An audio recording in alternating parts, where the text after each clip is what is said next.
Bruce Banner was on the run for years, with no one to guide him, trying to hide from his anger so that he wouldn't hurt anybody. But he finally found a home with the Avengers, and even fell in love. But then she died, and then most of them died, and all the while, he's had to control his anger. Jennifer Walters is a female, and even though she never went on the run, had a mentor to guide her, never lost any loved ones, or even really had any traumatic experiences, she still has to control her anger more than her cousin does. And not just more, but infinitely more. Why? She's a woman, of course. I have gone through a dozen iterations of this script, because this whole idea of sexism versus feminism versus wokeism that She-Hulk has stirred up is a very sensitive one. And if I am misinterpreted by anybody in almost any way, I'll either be called sexist or a Marvel shill. For instance, take a line such as this. The triggers are anger and fear. Those are like the baseline of any woman just existing. Some people, or more precisely, some women, will laugh and say, "Aha, yes, quite relatable. I am constantly afraid and angry because of my 2 X chromosomes. This show is an absolute marvel." And some other people, or more precisely, some men, will say, "These jokes aren't really that funny, and the writing is bad and the CGI is bad," just general critiques of the movie. Then, they'll say something like, "And adding She-Hulk to the MCU when Hulk is already there seems like unnecessary pandering." At which point, some women will retort with the classic, "Well then you're sexist" argument. And then the non-sexist men will get confused with the actually sexist men, who are also saying they don't like She-Hulk, but with different motives, and we end up with something like this. Any guy who critiques the movie, or show in this case, becomes sexist, and any guy who praises the movie or show becomes a shill. And the women are perfectly fine, so at least one aspect from the show is carried over to real life. I, however, do not possess both X chromosomes. I was only dealt one in my starter pack, so I'm just gonna discuss the show for a bit. Let's get into it. Disclaimer, do not twist any of my words. I have nothing against women. I'm quite fond of women. In fact, I would even marry one, so calm down prematurely. I'm telling you to calm down right now before I start. Alright, first things first, I'm gonna have this be a mostly spoiler-free review because I have absolutely nothing to say on Tim Roth or Jamil, I'm sorry, I don't know how to say it, or honestly anything that affects the 2 milliliters of plot that this show has. I don't want to talk about all the D-list Marvel superheroes that make appearances, which I'm sure is great for fans, but kind of alienating for literally anyone else. And I don't want to talk about how She-Hulk kills people and Matt literally says nothing, even though it goes against all of his beliefs that were established for 3 seasons, or the fact that they got rid of a certain very important document with an offhand comment. I don't even want to talk about the various Twitter drama. I know, that's very surprising. I literally just want to talk about this whole sexism versus wokeism fiasco and see what we find. Actually, I already kind of know what we'll find. Bad themes, bad representation, bad messages. This show has so little happening that it's actually really difficult to find that much else to talk about. So, bad themes, bad representation, what does that mean? What do I mean by that? Think of it like this.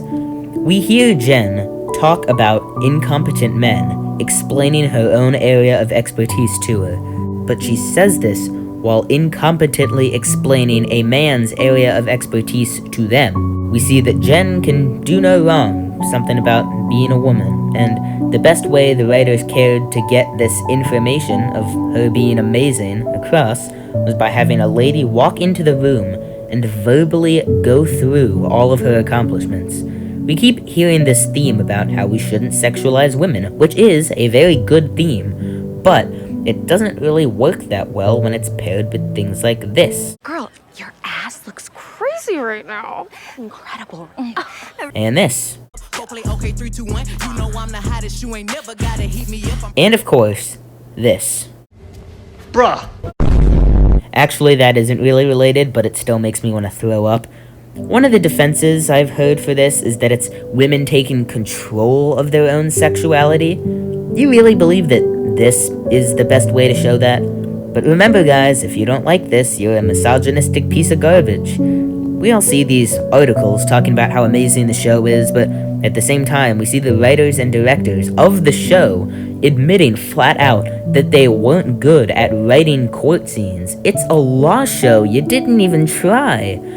But worst of all, we see Jen constantly grappling with misogyny and dealing with it like a girl boss, which, of course, isn't an inherently bad thing. Quite the opposite, because misogyny is bad. But when female characters' only traits are strength and independence and gatekeep gaslight girl bossery, those characters are weaker for it. Captain Marvel would be so much less annoying if she wasn't an arrogant jerk who beats everybody up with her magic that she got by pure luck, and then trash talks them with the power of feminism, and how she has nothing to prove, and how she wouldn't want to steal their thunder, and how she can beat them whenever she feels like it. Little girls would actually want to dress up as Captain Marvel for Halloween. On the opposite end, Black Widow is almost universally liked. Little girls do want to dress up as Black Widow for Halloween, because she has traits other than being a strong woman. She's constantly struggling to be a good person and trying to stop her past from defining her. Yes, she is still strong and independent and promoting a good message, but there's more to her beyond that. Guess which side of the spectrum She-Hulk lands on? Yeah, she's got no character traits, and honestly, this is a bigger problem than you would think. By having a character that's meant to spread a message, have that message be the only thing about them, it basically does the opposite of what you would think. It just dilutes the message.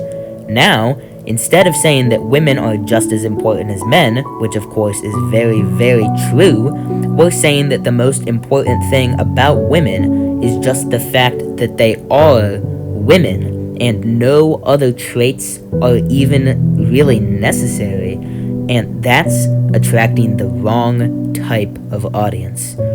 Honestly, the one thing I've noticed is that most companies try to fight sexism with more sexism just in the reverse. Being pro-woman automatically means that the show has to be anti-man. But here's the thing. Supporting one side doesn't mean you have to be against the opposite. Fighting against racism doesn't mean you have to hate white people as a definitive rule. Standing with the LGBTQ community doesn't mean you have an obligation to despise cisgender heterosexual white males with every bone in your body.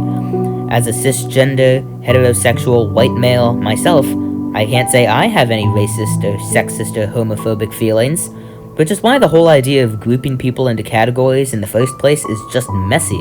And most people aren't like this. Most people aren't going around to random people and calling them racist for just being white. But I am saying that this is kind of what the show is doing, but just for women. Yeah, stand up for women. Women are awesome. Not men, though. We hate men. How is this different from... If the roles were reversed, then... Isn't it just basically the same issue, hating the opposite gender just because they're a certain gender? Like, it's kind of wild to me that I need to explain this, since it's just common sense, but here we are. And again, I have no qualifications to talk about this, if you even need qualifications. Like, this is just my 2 cents. So yeah, that's my spiel about sexism, and it's impressive how bad this show is. This is probably a 3 out of 10 at most, and I put no effort into deciding that ranking, even less than normal. Let me just leave you with this question. Is this the MCU's lowest point? Normally, this is where I'd answer that question. But not this time. I am just as lost as you are. So, sit tight and enjoy the show.